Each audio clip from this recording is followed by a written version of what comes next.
नमस्कार. मी विश्वास उडगी. आज मॅक्स महाराष्ट्रामध्ये आपण एक अत्यंत महत्वाचा विषय घेणार आहोत. मॅक्स महाराष्ट्र हा एक प्रबोधनासाठी अत्यंत महत्वाचा चॅनल आहे. जनतेमध्ये आणि माध्यमांमध्ये अत्यंत महत्वाचं काम मॅक्स महाराष्ट्र करीत आहे. आणि म्हणूनच आज जो विषय जनतेपर्यंत पोहोचावा, विशेष करून बँकांच्या ठेवीदारांपर्यंत पोहोचवावा, या दृष्टीने हा विषय मी निवडलेला आहे.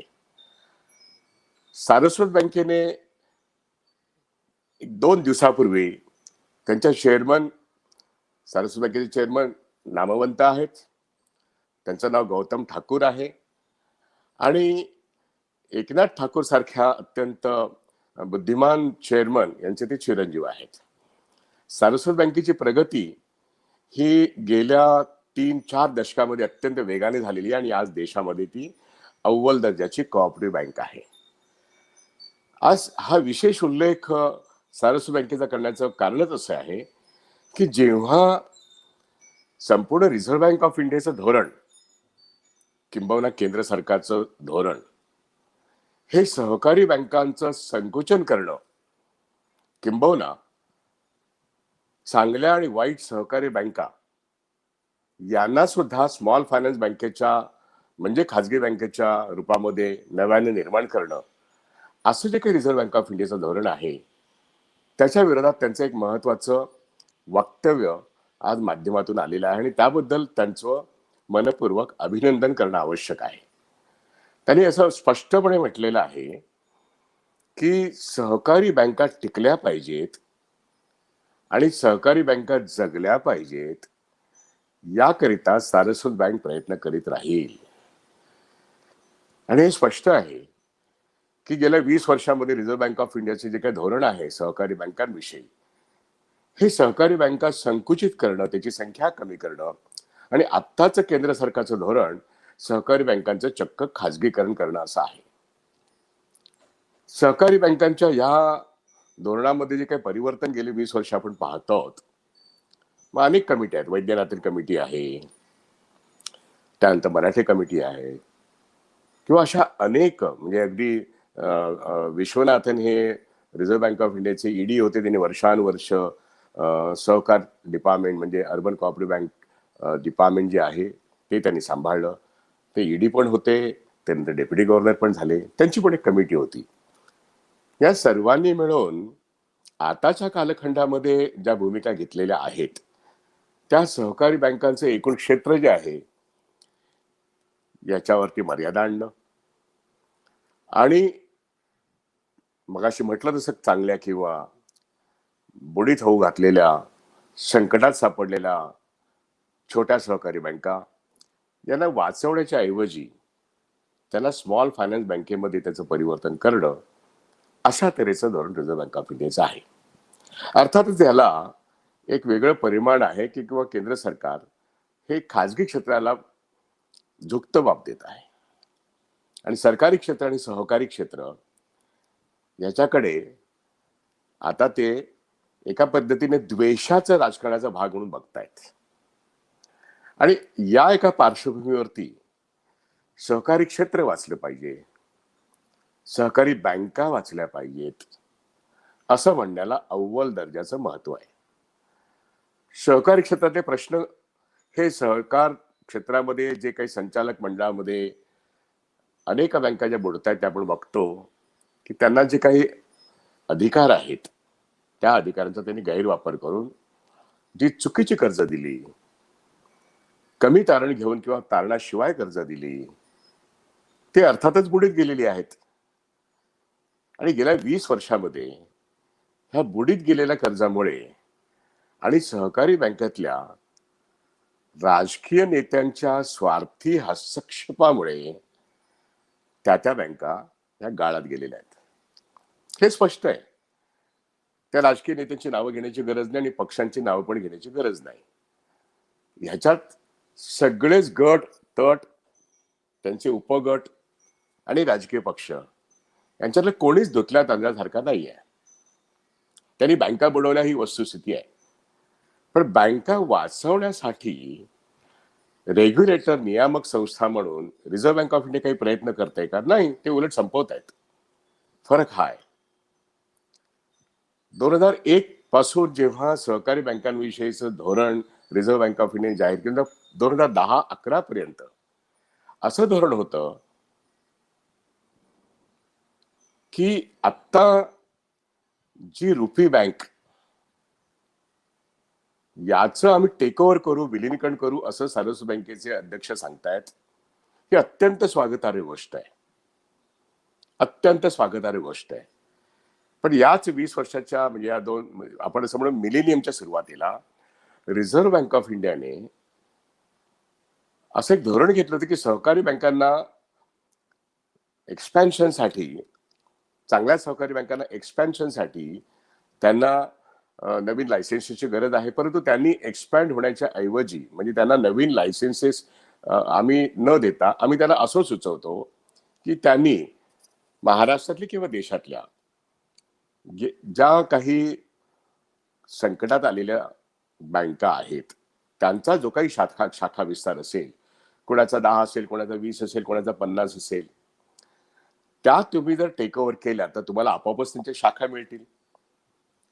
आणि तुम्हाला नवीन शाखांचा आम्ही परवाना द्यायच्या ऐवजी आम्ही जुन्या सहकारी बँका यांना टेक ओव्हर करा, त्याचं विलिनीकरण करा, असं जर प्रस्ताव असेल तर त्याला आम्ही मान्यता देऊ. आणि म्हणून आपण असं बघितलं सर्वांनी की सारस्वत बँकेने माझ्या माहितीप्रमाणे 7 ते 8 सहकारी बँकांना आपल्या पोटात घेतलं, म्हणजे त्यांचा बॅलन्स शीट मधला जो काही तोटा असेल तो सहन करून, परंतु सर्व डिपॉझिट्स यांना 100% संरक्षण देऊन सारस्वत बँकेने त्या 7 ते 8 सहकारी बँकांना जेव्हा विलीन करून घेतलं, म्हणजे ऍसेट्स आणि लायबिलिटीज दोन्ही एकत्रितपणे, तर त्याचा एक परिणाम अर्थातच चांगला झाला, काहीसा वाईट पण होऊ शकतो.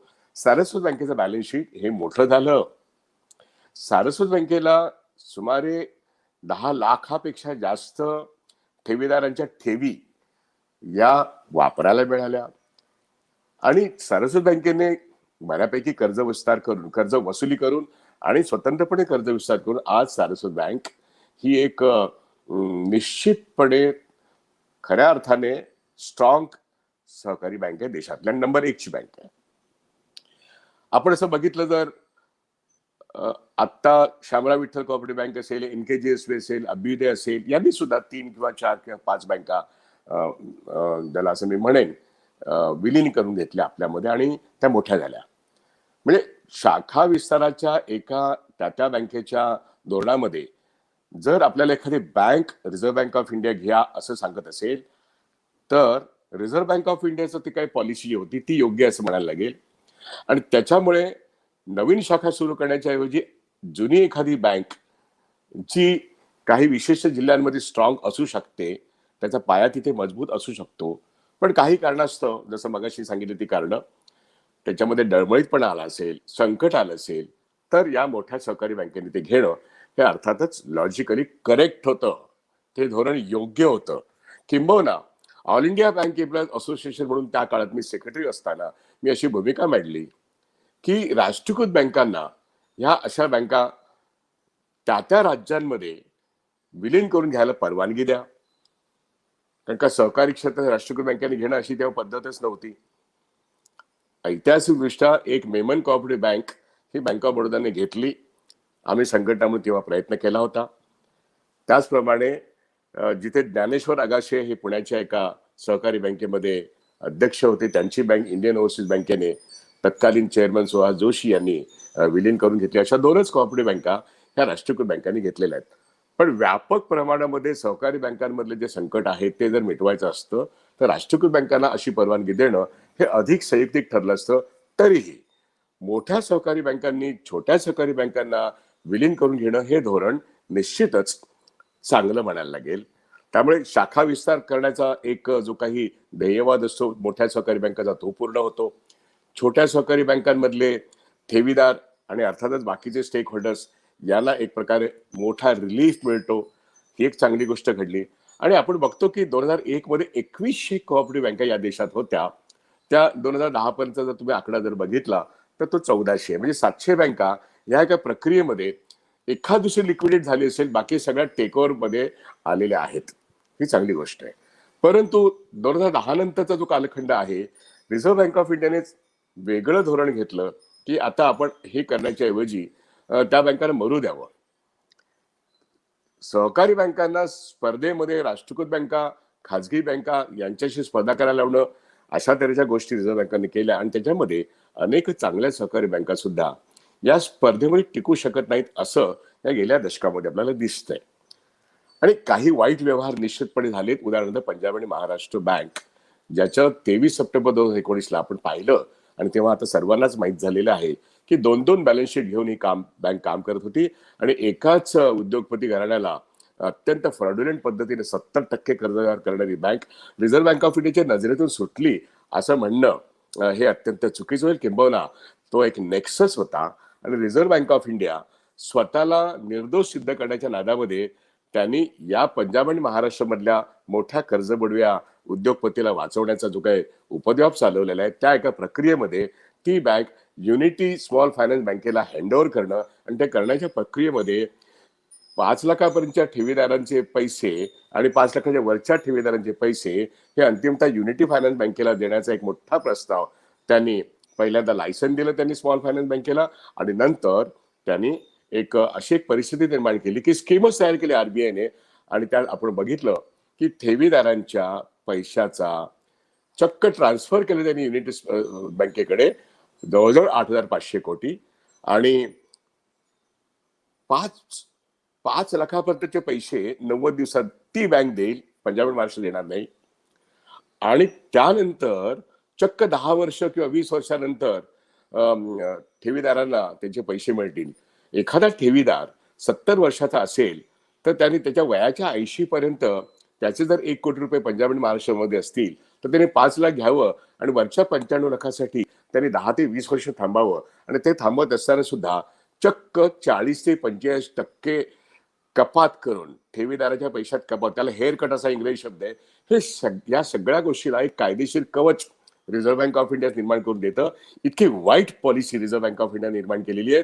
म्हणून पंजाब आणि महाराष्ट्र बँकेतल्या ठेवीदाराला उद्ध्वस्त करण्याचा प्लान हा रिझर्व्ह बँक ऑफ इंडिया पर्यायाने केंद्र सरकार आखतं, असं मी वारंवार टीका केलेली आहे.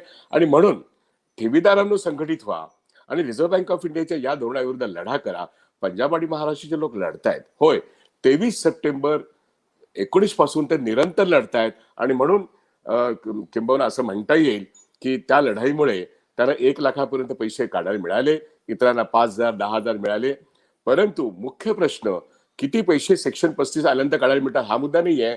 ठेवीदारांच्या सर्व ठेवींचं संरक्षण होतं की नाही ते करण्यासाठी रिझर्व्ह बँक ऑफ इंडिया आणि केंद्र सरकार आता प्रयत्न करते की नाही, या प्रश्नाचं उत्तर नाही असं आहे.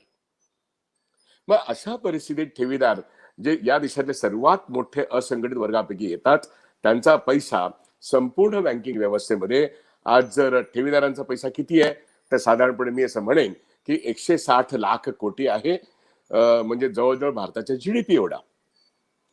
त्याच्यामध्ये पंतप्रधान सांगतात की आम्ही 90 लाख कोटीपर्यंत आम्ही तुमचा पैसा सुरक्षित ठेवू, याचा अर्थ वरचे 70 लाख कोटी हे असुरक्षित झाले. ते सरकारने केलेल्या deposit insurance credit guarantee corporation August 2021 मध्ये जी अमेंडमेंट आली 1961 सालच्या कायद्याला, त्या अन्वये सरकारच म्हणतं आम्ही 5 लाखापर्यंत पैसे द्यायला सुरक्षित करू विम्याच्या अंडर, परंतु 5 लाखाच्या वरती आम्ही पैसा तुमचा सुरक्षित करत नाहीत. आणि स्वतः सरकार जाहिरात करते की आम्ही बघा कशी ठेवीदारांच्या पैशाची सुरक्षा केली, पण सरकार दुसऱ्या बाजूने त्यांचं वसरण झालं पंजाब आणि महाराष्ट्राच्या प्रश्नामध्ये, जे त्यांनी ठेवीदारांना नागवण्याचा प्रयत्न केला, ठेवीदारांना लुटण्याचा, ऑफिशियली कायद्यान्वये लुटण्याचा प्रयत्न केला. आणि म्हणून रिझर्व्ह बँक ऑफ इंडिया ही आपल्या पैशाचं संरक्षण करू शकत नाहीत. हे गव्हर्नर आणि हे अर्थमंत्री आपले पैसे DICच्या घशात घालतात किंवा कर्जबुडव्यांच्या घशात घालतात, अशा तऱ्हेचं जे मत आज ठेवीदारांचं बनलेलं आहे. या पार्श्वभूमीवर महाराष्ट्रातल्या 500 सहकारी बँकांपैकी आपल्याला माहिती आहे की 13 ते 14 जिल्हा सहकारी बँका आज विपन्नावस्थेत आहेत. 231 सहकारी बँका या सेक्शन 35च्या बंधनामध्ये आहेत आणि आता त्याला कोण घेणार तर कोणीच घेणार नाही अशी परिस्थिती हे साधारणपणे गेल्या 7 वर्षामध्ये आपल्याला दिसते. अशा एका पार्श्वभूमीवर सारस्वत बँकेचे चेअरमन जेव्हा म्हणतात की मी कोऑपरेटिव्ह बँकेचं संरक्षण करायला कटिबद्ध आहे, याच्यासारखं सुंदर आणि अत्यंत आश्वासक स्टेटमेंट कोणाचंच नाहीये. हे का बँकरकडून आलेलं स्टेटमेंट आहे आणि ते अतिशय चांगल्या बँकरकडून आलेलं स्टेटमेंट आहे, म्हणून त्याचं संपूर्ण सहकारी बँकिंग क्षेत्रामध्ये स्वागत होणं निश्चितपणे आवश्यक आहे. याचं स्वागत सहकारी क्षेत्रातल्या धोरणकर्त्यांनी केलं पाहिजे. याचं स्वागत सर्व सहकारी बँकांमधल्या ठेवीदारांनी पण करणं आवश्यक आहे. याचं कारण त्यांच्या ठेवी जर कायद्यान्वये 5 लाखाच्या खालीच मिळणार असतील तर 5 लाखाच्या वरती DICC ऍक्टचा क्लॉज 16 मूळ कायदा जो आहे तो सांगतो the outstanding balance has to be refunded in full. आणि मग वेळोवेळी तो 10,000 होतो, 40,000 होतो, 1 लाख होतो आणि आता 19 पासून 5 लाख झाला. आणि प्रत्यक्षात 19 पासून 5 लाख जरी घोषणा झाली तरी CKB बँकेचं लायसन गेल्यानंतर 2020च्या एप्रिल 28 नंतर कोर्टात जाऊन लढाई करायला लागली आणि न्यायमूर्ती काथावाल्यांनी निर्णय केला, आत्ता तुम्ही देणार असाल 5 लाख तर ताबडतोब द्या, नाहीतर मला पिटिशनर जे आहेत म्हणजे सेव्ह सिक्युरिटी कृती समितीचे लोक जे आहेत त्यांच्या बाजूने निर्णय करावा लागेल. हे कोर्टामध्ये झालं आणि म्हणून DICC ला 5 लाख ऑगस्ट 2020 मध्ये द्यावे लागले.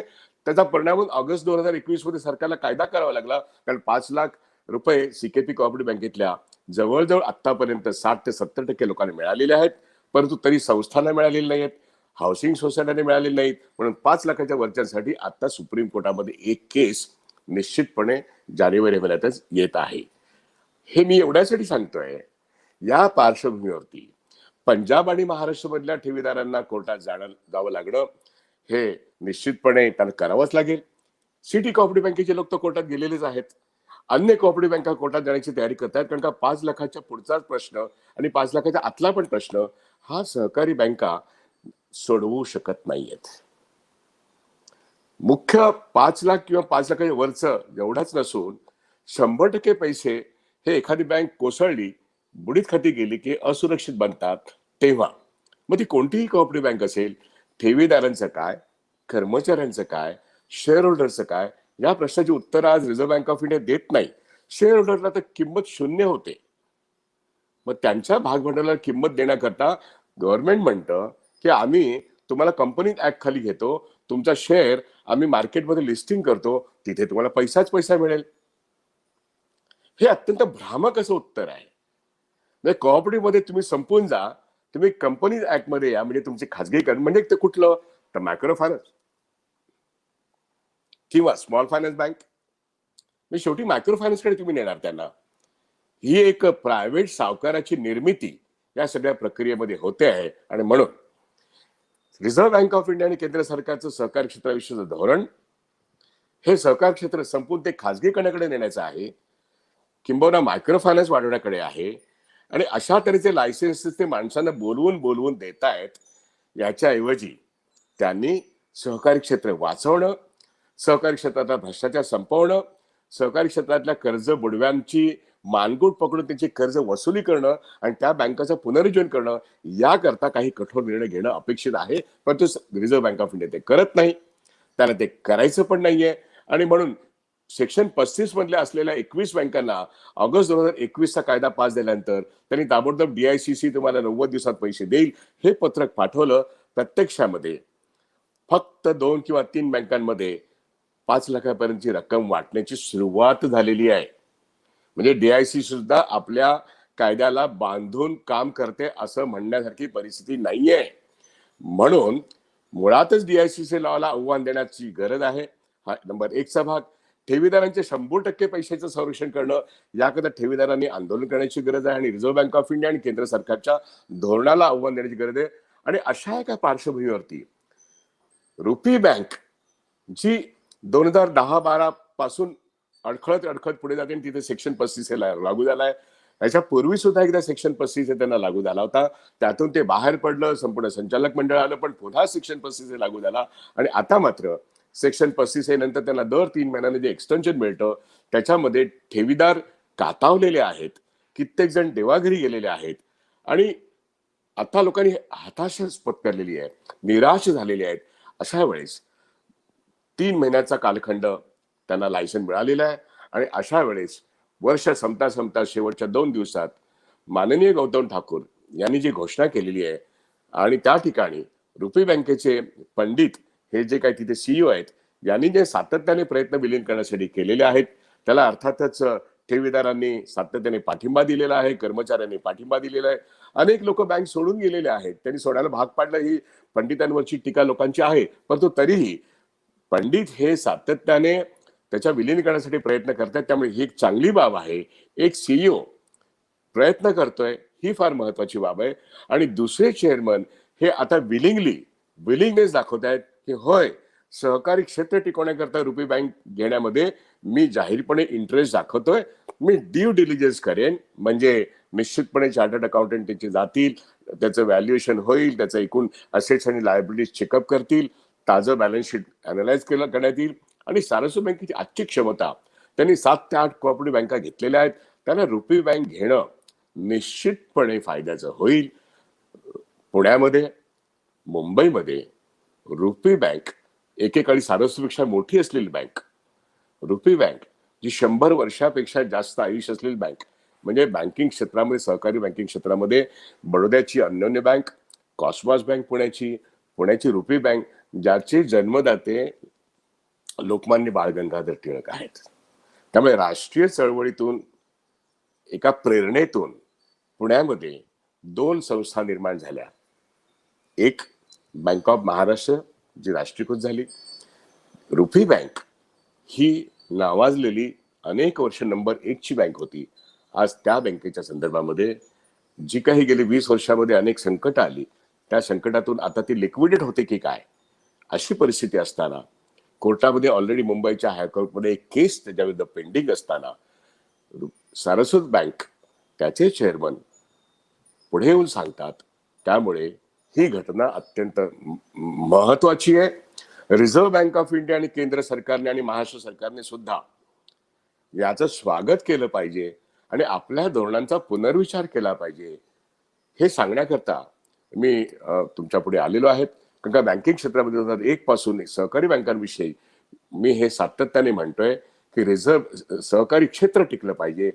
त्यातला भ्रष्टाचार हा कसा निपटून काढावा, त्यांनी स्पर्धेमध्ये निश्चितपणे उतरायला पाहिजे.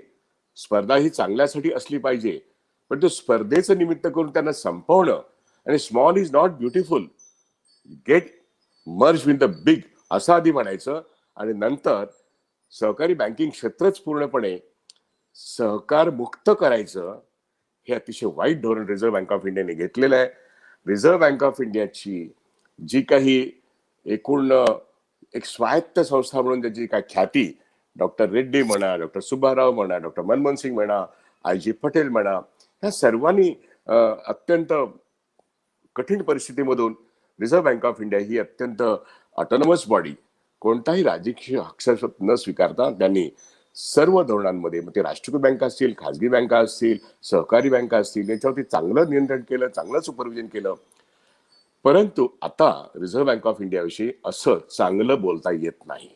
नोटबंदी नंतर रिझर्व्ह बँक ऑफ इंडियाशी चांगलं बोलणं हे कठीण आहे, कारण अनेक ठिकाणी चुकीचे निर्णय त्यांनी घेतलेले आहेत. परिणामी बँकिंग क्षेत्रावरती अतिशय वाईट परिणाम झालेले आहेत.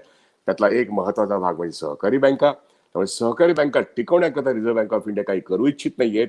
किंबहुना सरकारच्या दडपणाखाली रिझर्व्ह बँक ऑफ इंडियाची ऑटोनॉमी ही केव्हाच टॅम्पर झालेली आहे. हस्तक्षेप रिझर्व्ह बँक ऑफ इंडियामध्ये केंद्र सरकारचा वाढलेला आहे आणि म्हणून आज आपण पाहतो की केंद्रामध्ये एक सहकार मंत्रालय निर्माण झालंय. खरं त्याची गरज नाही आहे.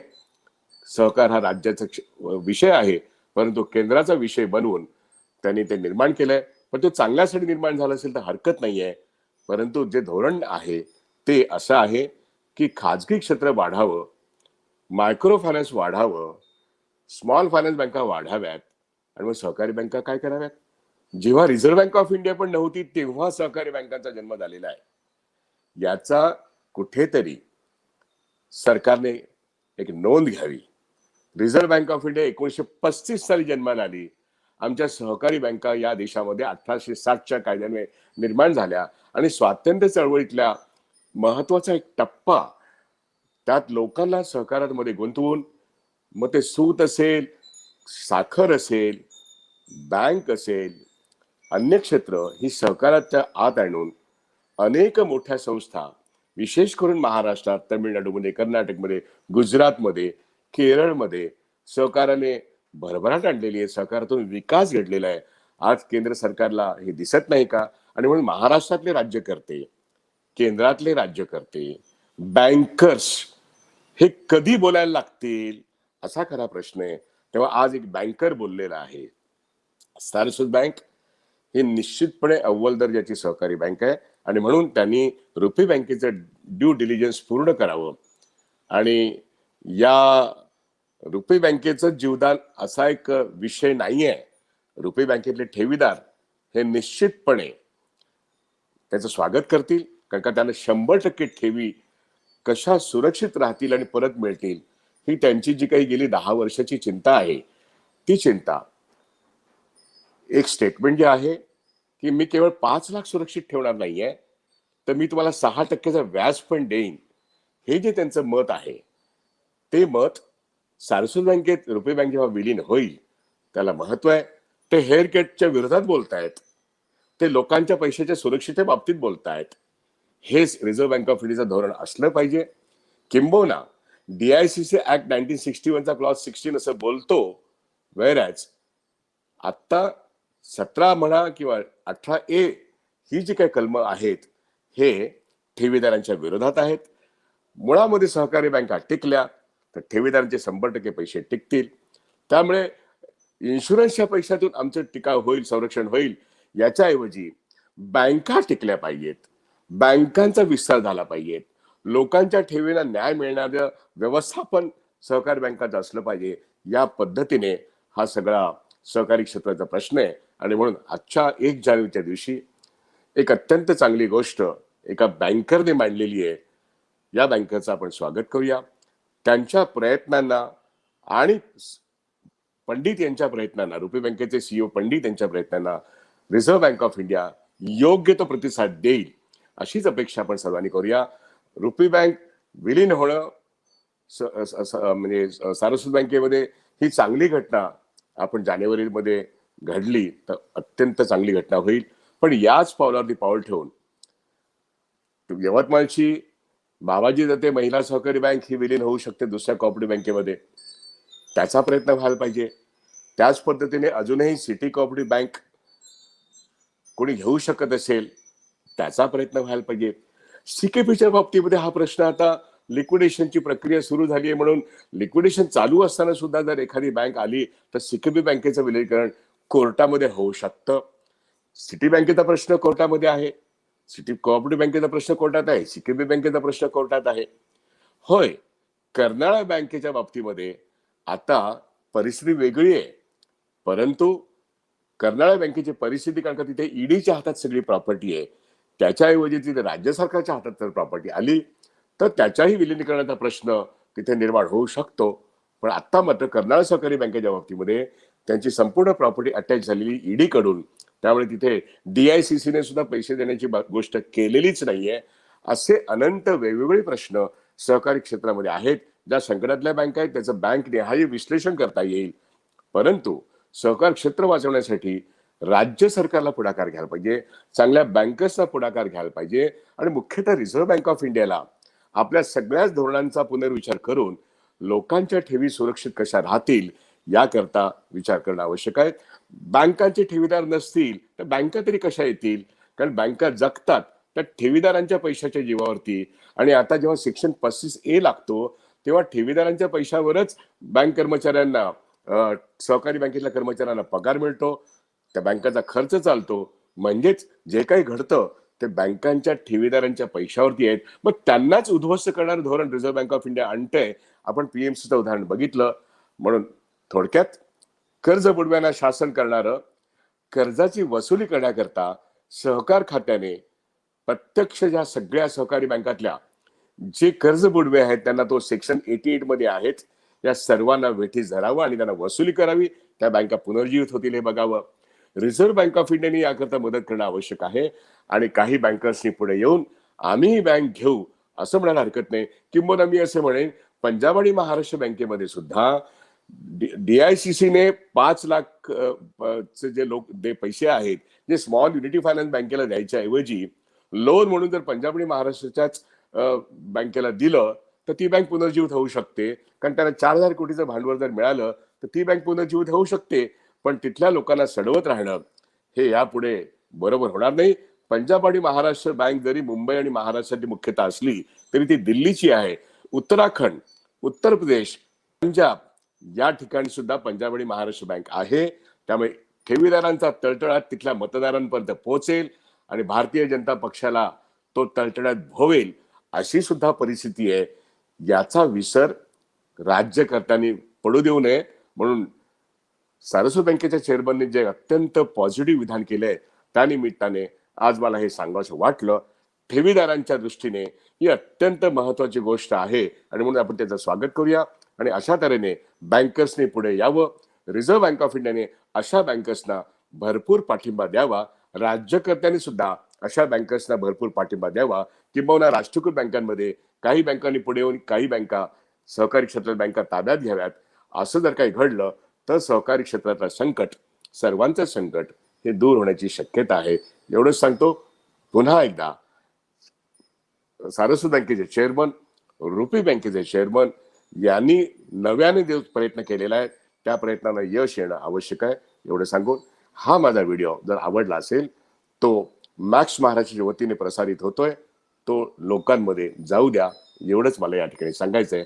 धन्यवाद.